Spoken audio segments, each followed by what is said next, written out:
Now that all the pieces are foiled, we lay them back out and we are going to solder. First, we have our sponge. It is dry and we need to get this wet. We're just gonna get it a little bit damp. Squeeze out the extra water. Next, we're going to take our rheostat. This is gonna control the temperature of the iron so it doesn't go too hot. We're going to plug that in.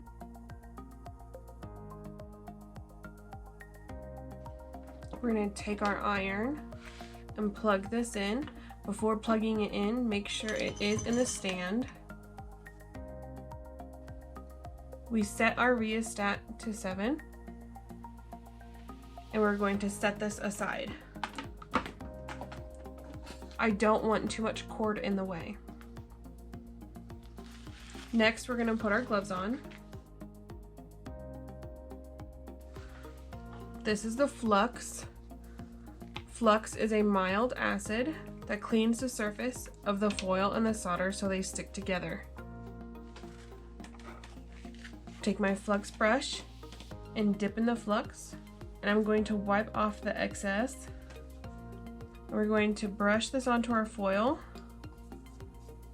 on this front side, all over.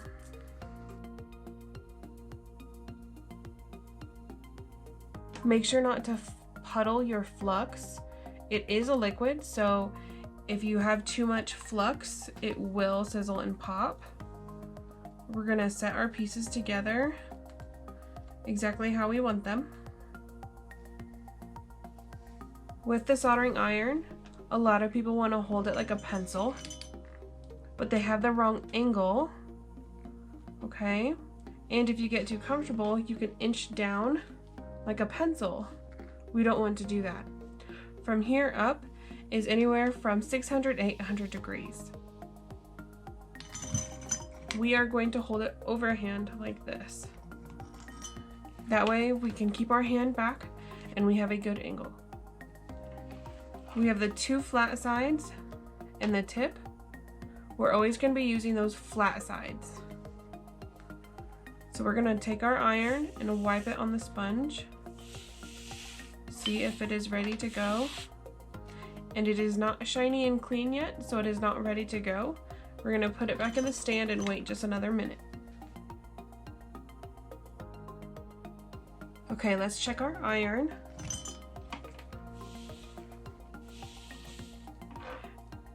You can see now that it is shiny and it is ready to go. We're going to take our solder and we're going to tack our pieces together. So we're going to hover our iron above the joint that we're about to attach, about a ½ inch or so above our project. I'm going to take this solder stick, which is 60-40. We're going to push, push, push until it drops down. And I'm going to do that between each piece.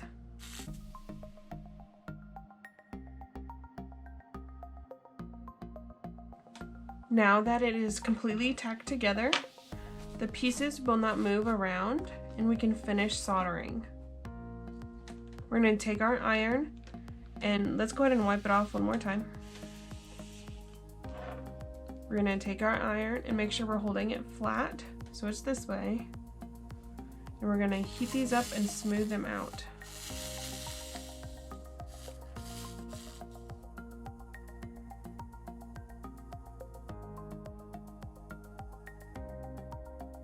Now that they're all smoothed out, I'm going to go around this outside edge, turning it silver.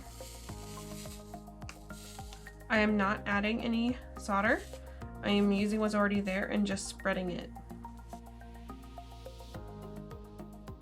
Now, our lines are not quite as pretty or as thick as I'd like, so we're going to go in and add where we need to add and smooth. I'm just going to lay the solder under my iron. You can do dots and melt those back out. It's whatever you prefer.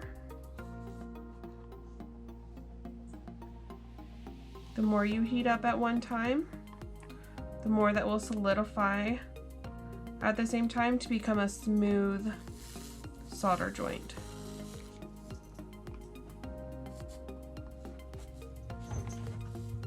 Tapping is another way people like to solder.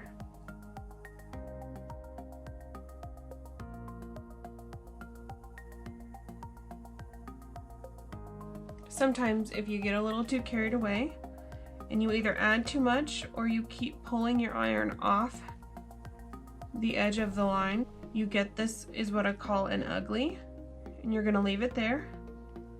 Fix your line, add more if you need to. A way to prevent that is to lift straight up before you go off the edge. Now this side is done, we're gonna put our iron in our stand. Let this cool for just a second. We're going to take this piece now and flip it over. And we're ready to do the back. Take our flux and add to the side.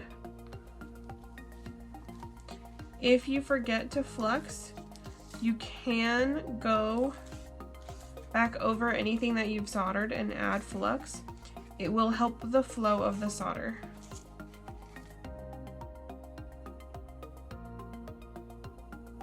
You don't have to do the tack dots because it is stuck together, but a lot of people do like to do those dots again to smooth out, so you're more than welcome to do that.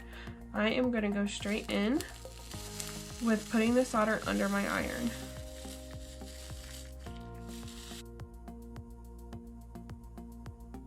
When the solder is too small, you can set it aside and start with a new stick, or you can lay it down and melt that right in.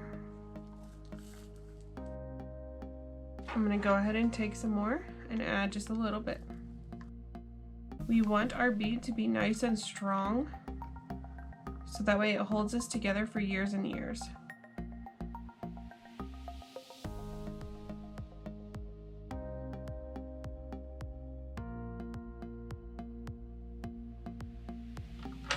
Now that this side is soldered, we can go around this outside edge and turn it silver. As you can see, we still left our uglies there, not messing with those right now. While this cools, we are going to go ahead and solder this piece. I'm going to turn it over and flux it real quick. We are going to do what's called tinning. So we're going to take our solder, and I'm just going to touch this tip of the iron so that way the solder is on here. We're going to trace around to turn this silver.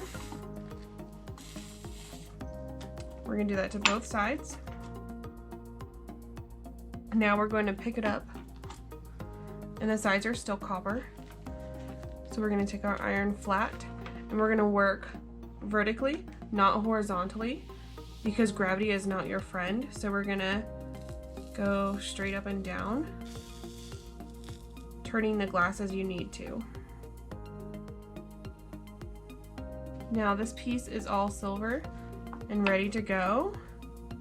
We're going to go ahead and take our piece and lift it up.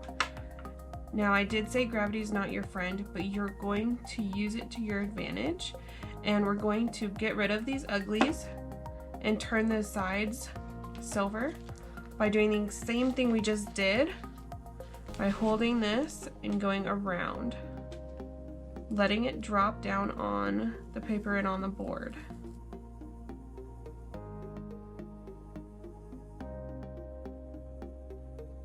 Now that we're done going all the way around, you can fix anything that you see that you don't like. I'm going to take a little bit of this that fell off and put it right in here. I want to fill that up. I'm going to do the same thing here between the legs. And I'm going to check this other ear and do the same thing here.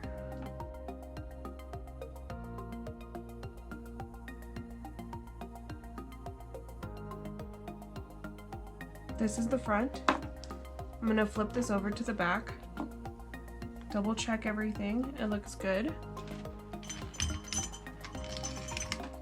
Now it is time to do the hanger. I'm going to take my hanger, I'm gonna put it in the joint. So I need to bend this so that way it goes around to the joint. We always want it in on a joint because that is what is going to hold it. If it is just on the outside edge with the foil, it has a high chance of ripping or falling off. So if we make sure that most of it is in a joint, then we can have some of it over some foil. We're gonna take our flux and just put a little bit on the wire in that joint.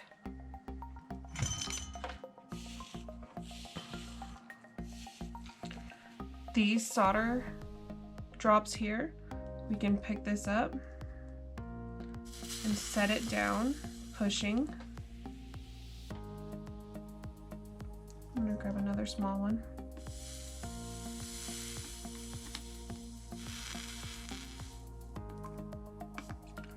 We want to push it so it's down in the joint.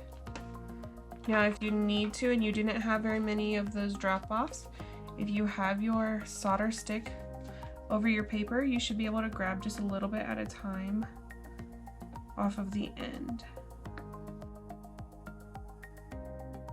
And I'm going to go ahead and put a little bit here as well. I'm going to get off the extra out here. It did bubble up as I added it. Flip it over and check the front. Sometimes when you are heating up that wire, the solder will fall through, and you can see here that it is flat. So we're going to take this iron and just heat it up to re-round that joint. Okay, now we do need to add our trunk here. I am going to add mine facing up for good luck. So I'm going to take solder on the end of my iron and place it right here where the two pieces meet. Anything on top needs to be done in a joint. That way it has some way to stick. Now we are done and need to let it cool down. So I'm going to set it here and let it cool. I do want to show you the solder lines. They have a nice bead that you can see. It is a little bit raised, okay, on both sides. And the solder only goes where the foil is. So when you flip this over, I did have a little spot that was missing foil, which you can see right here, that is now an empty spot. You can take an X-Acto knife and cut this shorter on this side to make it match. Because it is on the back, I'm going to leave it. We're gonna let this cool, and then we're going to wash.